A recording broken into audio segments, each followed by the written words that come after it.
Dear Elijah and Elena, do not let politics prevent you from being friendly and loving.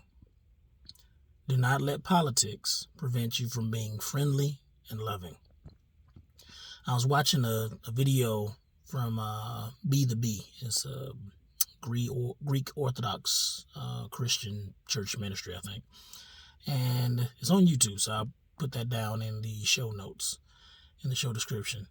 And in it, the brother Steve was talking about how Christians can go about, dealing with politics. Because we live in a world where and you want to say every 4 years, things get really polarizing, right? Because then it's time for us to vote, and this person over here is a racist, that person over here is a sexist, that person over here is an idiot because he wants to back socialism, what have you, right? And that was Steve's kind of point, is that we get too big on labeling people.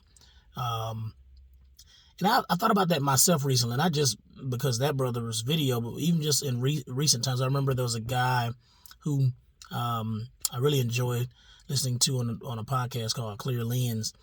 And it's 3 guys on there, actually, but one guy in particular, I remember his name is Logan, and Logan had made a post sometime a long time ago where he said something to the effect of, "I'm becoming more apolitical." And I don't know what he meant by that or what triggered it for him, but I know for me, I kind of feel like I can say the same thing.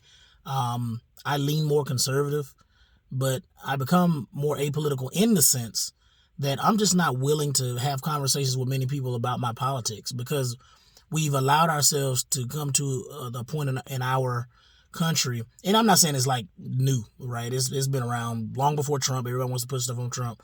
Long before President Trump, long before President Obama, long before President Bush, long before any of the last few presidents that we've had since the 90s or what have you, or at least since I've grown up in the 80s and 90s. We just have a bad habit of making out the other person that we disagree with out to be like the bad guy, right? So socialists are, just are terrible and evil. And then you capitalists are just terrible and evil. And then you Marxists are terrible and evil. It's like, yeah, okay, listen, I disagree with that person's ideology for whatever reason, ... for whatever, evidence that I think is wrong with their point of view.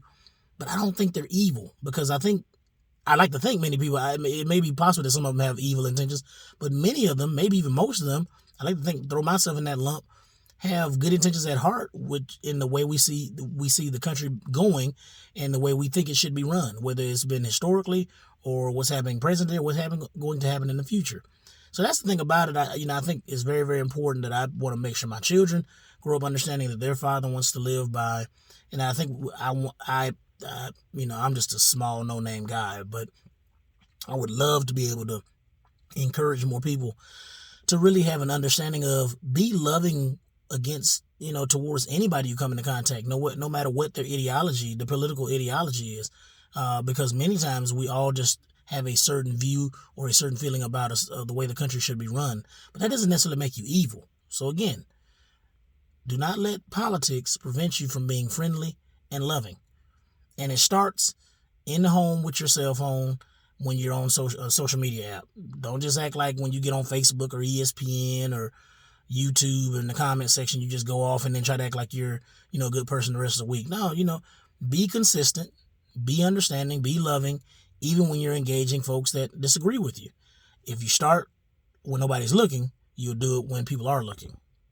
Peace.